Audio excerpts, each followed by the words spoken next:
Alright, today I'm doing a 2006 ST1300. I'm going to remove the front wheel and change the tire. The rear wheel has already been done to the rear tire, and then we also installed a new shock for them. So just go step by step on how to remove the front wheel. Okay, some things you're going to need. Zip ties are very handy for supporting the calipers so they don't just hang. A 6mm Allen long. Not necessarily a special tool, but axle holder with an Allen, 17mm Allen in this case. The other end's a 22mm for the axle, and you need a 12mm socket to get the other caliper off. One's a 6mm Allen, and the other one's 12mm. And then, of course, grease for reassembly. So, of course, before you start any of this, make sure the bike is secure, level, things of that nature. You know, this is something that should be verified anytime you decide to work on a motorcycle, especially when you put it up in the air. But I'll start with the left caliper and do a 6mm Allen here. Get one here, one here. Okay, so after removing this caliper, make sure you support it. The longer bolt goes on the bottom, and the smaller bolt goes on the top. Okay, we'll remove the right side caliper, 12mm. Got one here, and one up here. I'm just going to do the same thing. We're going to remove, note the bolt location, and then I'll secure the bracket, or the caliper. Alright, so just a couple of notes at this point. A few things that need to happen here, I would like to do anyway. Check your brake pad thickness with a pair of calipers so you know exactly how much material you have remaining on your brake pads. And then with this setup, this drops out underneath or off the lift or swings down. So in some cases you'll have to remove the front fender on bikes. In this case I can just slip the wheel out underneath. And then the last point is I like to crack the axle nut loose. I like to crack everything loose before I pop the front wheel in the air. That way it's stabilized on the stand. And then once everything is loose, I proceed by lifting the front wheel up and taking everything off. Alright, so I'm going to loosen the axle pinch bolts. And then with a 22mm socket and a 17mm Allen, I'm going to loosen the axle.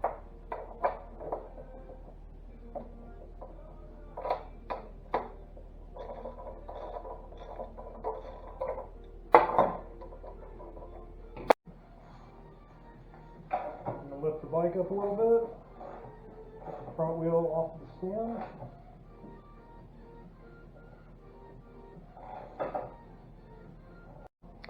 Alright, at this point I've dropped the front of the lift to allow the tire, the wheel to come off without having to remove the front fender, otherwise you start hitting the curvature of the front fender.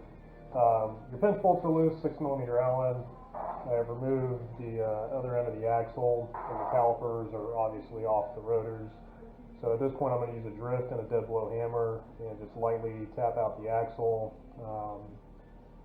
What I like to do here is, obviously you don't want this to just bear the weight on the axle. I like to support it kind of with my body.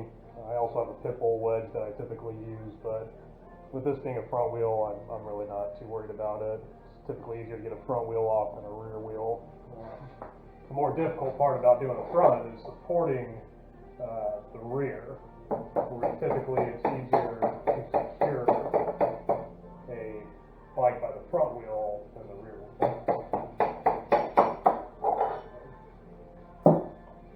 Prefer to do the rest by hand.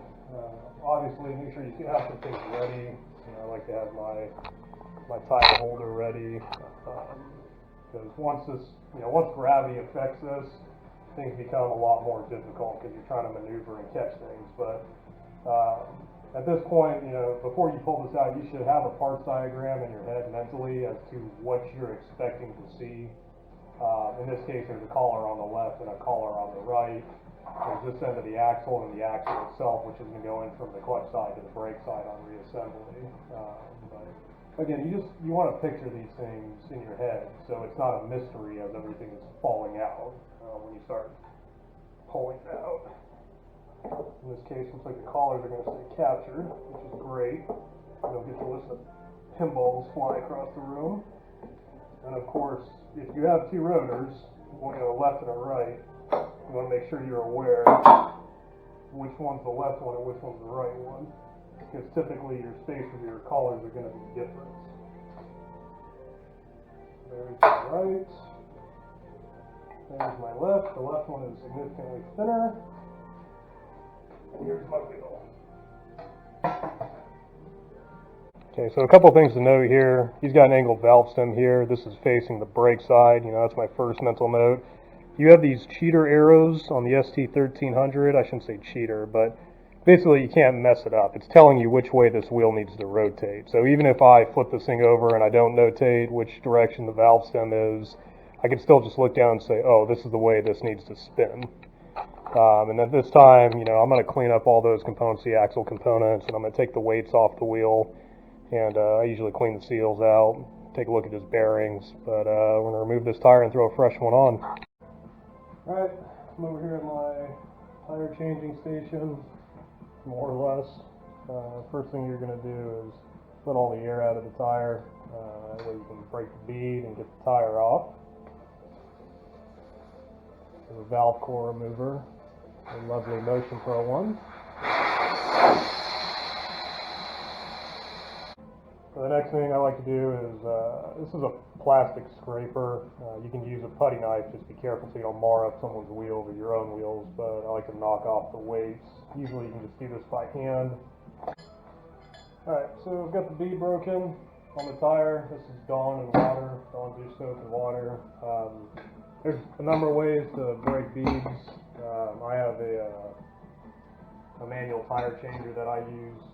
For this, I'm just going to spoon them on and off. I don't really have a problem with that. The rear came off pretty easily, so I'm hoping that this one will also cooperate, which so far is not the case. But I'm sure we'll figure it out. Tires in the drop center of the rim. Spoon this bad guy over there.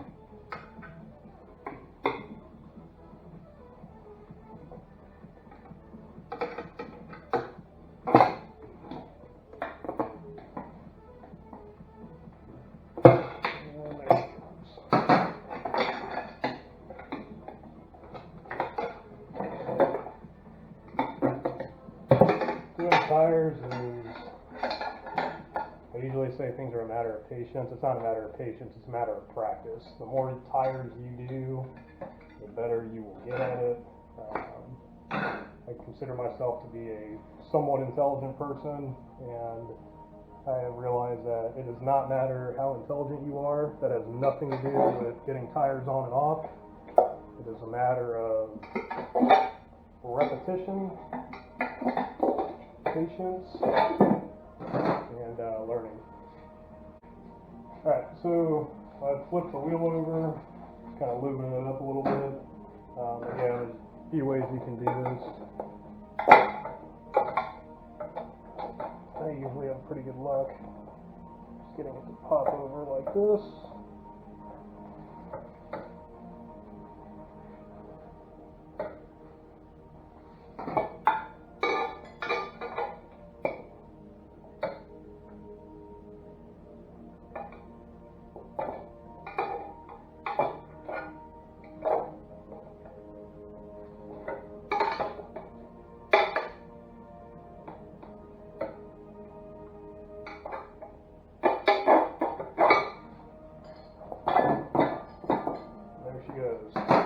So at this point, we'll just check the valve stem, make sure it's straight. I'm going to clean up this wheel and lube up a new tire and throw it on.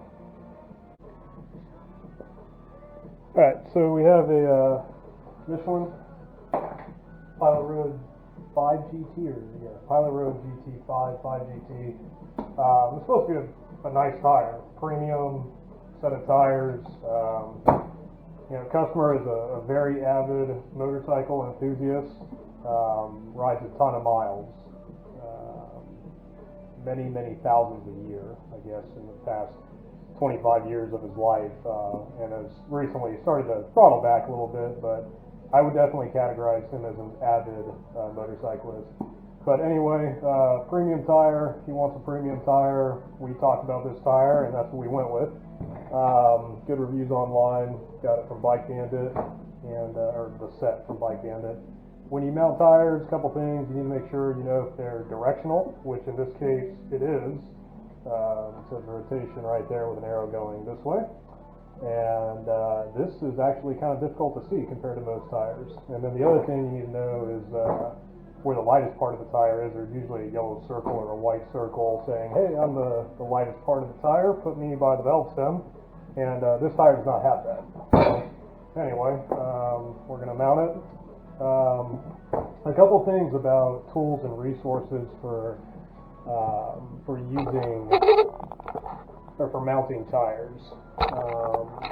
I have noticed that, again, this is not about how smart you are. It's a lot about practice and technique. And when you have the correct tools and resources to do this, it makes it a lot easier. So, one example is I have the Motion Pro tire spoons, 08-0115. And once you get these, again, maybe my technique got a little better, but life became a lot more simple than the Amazon brand. This is no more tire paste. Again, you can use Windex or you can use soapy water, but then you have like water inside of the tire.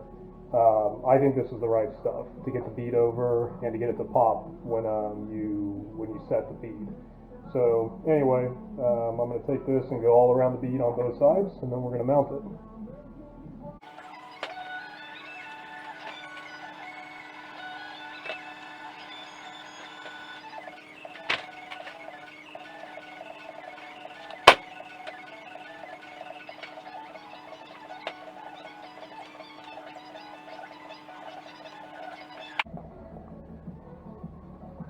Alright, I'm going to install a new valve stem core. The customer has a fresh one.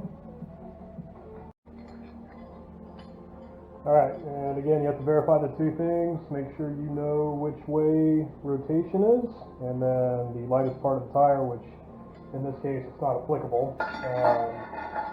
So usually this is relatively simple for the first half, getting the first side over, but your foot goes down to support everything and keep it bared down. And I like to use my body and kind of pull the wheel toward me as I push the bead of the tire down. And make sure you only seat one bead at a time. Don't try to double up. It hopefully will pop in relatively easily. From here, if you have a machine that does this, it's a lot easier, but I'm just going to do it old school today. I do have a manual tire changer, a Coates 220, that I typically use for four-wheelers, but in this case I'm just going to spoon it on. So usually you get the first bead popped over, and then from here I like to get the first half of the second bead over. So there's a couple things. Once the first half is down, you want to keep it down in the drop center of the rim, and then you need to create a third hand, usually, to make this a little bit easier. So what I do here is, again, try to keep this pushed down, and I bring my knee up and keep pressure there. So this side of the bead doesn't start popping out of the rim, and then I just start spooning it over.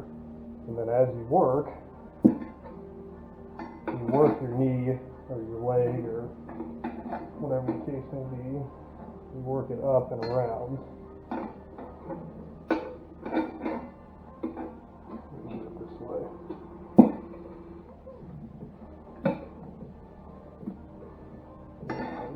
See how this goes. Some are more difficult than others to get on. The important part is you keep, as much down in the drop center as you can, and you take small bites at a time. If you try to go 12 inches around at a time, it's going to fight you. So again, you got to take small bites at a time. Try to keep some pressure down on it. Doesn't fight you too much, like it is right now.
Alright, I am once again going to verify rotational direction is correct.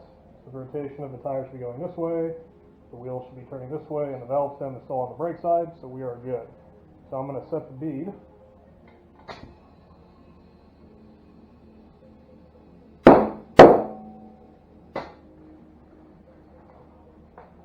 And there we go. Alright, we're going to balance the wheel now. I like to check the bearings when I do this. The cone's got to go in tight, so they're grabbing the bearings.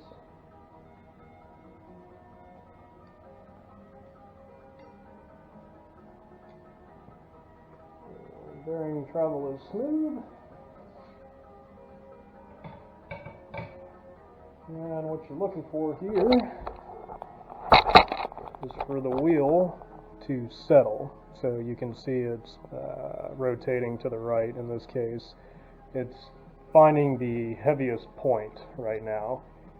So when the heaviest point is reached at the bottom, basically when it stops rotating, you make a mark. I like to use yellow tape, that way I don't actually make a mark on the customer's wheel. But you make a mark, and then you got to start adding weight on the other side to counter that weight, or counter the heaviest point of the wheel. So in this case, it looks like we're going to be close to the valve stem, which that makes sense to me. That you know, if everything else is equal in a circle, your valve stem is an added part of the circle. So in theory, it should be the heaviest point of the circle or of the wheel. So we'll let this settle out, and then I'll mark it. Alright, so the wheel is settled. This is going to be the heaviest point, and that means that you need to balance it by putting weight up here. And as you can see, there's previous weights that were installed up here. Mine need to go just near this adhesive right here. But the next question is, how many ounces of weight do you put on here? And the answer is as many as it needs until it stops moving or it becomes very close to equilibrium. You know, if I had to guess, this is spinning relatively fast, probably a little faster away than it typically does. I'm thinking this is going to need somewhere between 7 and 8 quarter-ounce weights, but we shall see. Alright, so in this case I was wrong. It needed 5, not 7 or 8, but as you can see, the heavy point is on the right, and the weights, I haven't adhered them to the wheel yet. I've used masking tape basically just to temporarily put them up there while I figure out how much weight it actually needs. But as you can see, the wheel is in balance now. It's not moving one way or another. So in this case, the weights that I'm using are the adhesive type weights. There's a few ways to do this. I think I prefer this way over any other way, but these are Motion Pro quarter-ounce weights. They come in chrome, gray, and black. Obviously, gray is the appropriate choice in this instance. But you know, I'm a big fan of Motion Pro stuff. I own a lot of Motion Pro tools and products, and I think they make really good stuff. You can get away with some of the cheaper options, but if you're going to do this every day or do this regularly and you have the coin, I say go with Motion Pro stuff. But yeah, there you have a balanced wheel.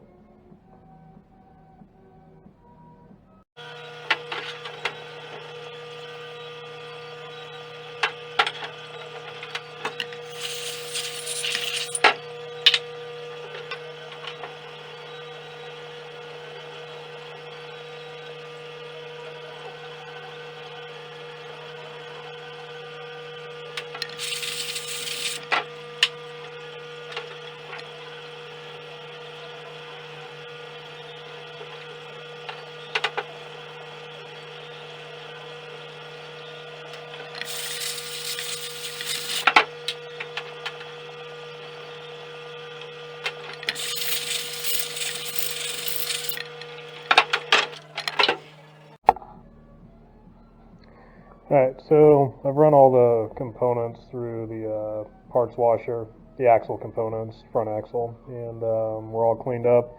I'm gonna grease the axle with some Motion Pro grease, and then the plan is to get the front wheel back up underneath the fender and then secure the drop. So basically get the wheel up into here and then pull this up so it can bear the weight, so I'm not at risk of letting the wheel fall through. So now we got the drop secure. Put some grease on here. Make sure you check your seals. Like I said, I've already looked at the bearings, kind of know where we're at with that. He's in good shape. I've already talked about looking at the brake pad thickness. In this case, he's a little on the thin side. He is aware of it, and the decision is to replace them at the next service interval, which is, in my opinion, the correct thing to do. As long as you're aware of where you're at with your brake pad thickness and you don't exceed the limit, you're good. As many miles as he rides, I think that's the smart thing to do, is just be aware and then replace it when necessary instead of just throwing money and ultimately having a little bit of waste. You know, it's not the end of the world if he does it now, but I think he's making an intelligent decision for sure.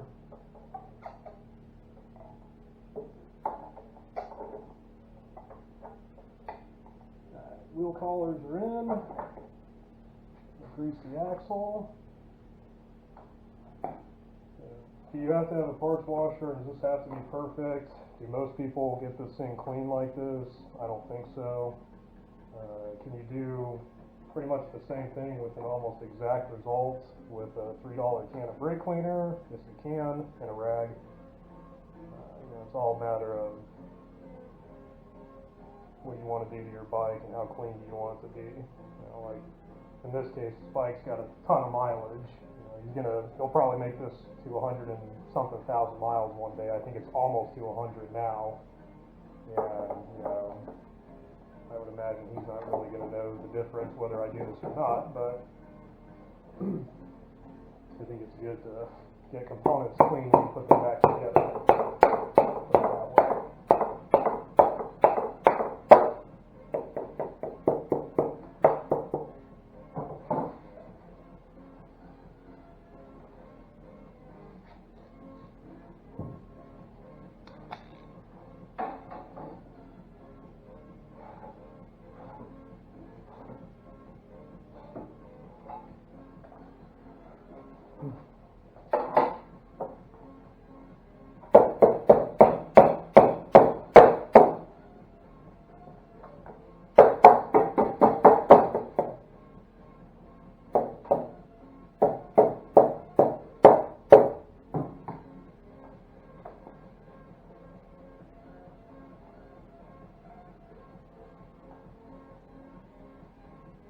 I always rather have too much grease in there than not enough. I'll take a Q-tip around the inside by the collar and get the rest of it out. I had to raise the lift a little bit just because obviously there's more tread on this tire, so I didn't account for that when I took it off initially. I just had to lift the front end a little more to get the axle to slide right through.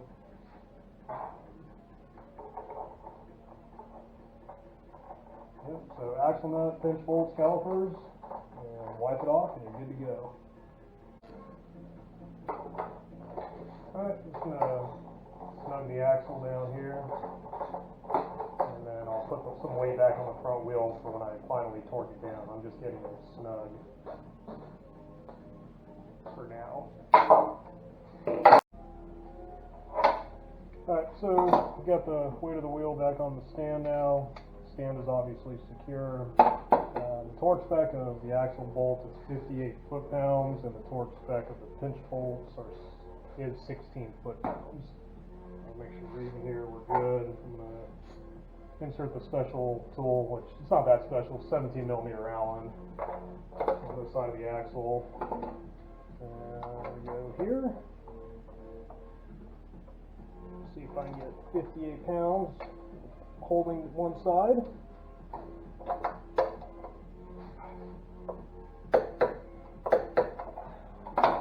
There we are, 58 foot-pounds. Alright, the torque spec on the axle pinch bolts is 16 foot-pounds.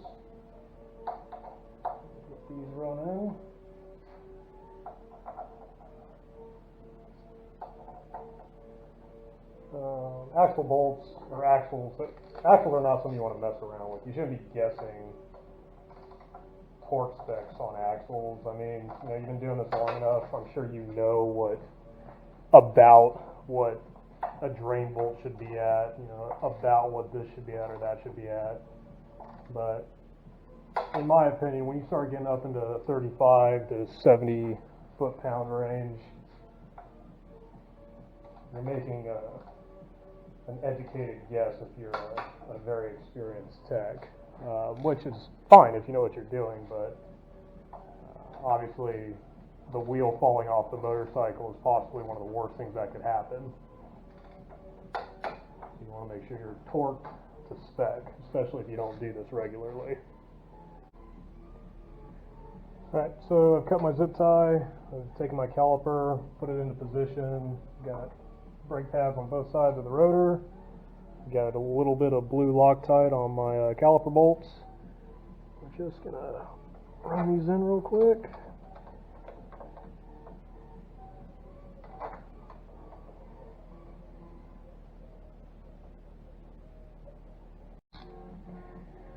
And per the manual, these are going to 23 foot-pounds.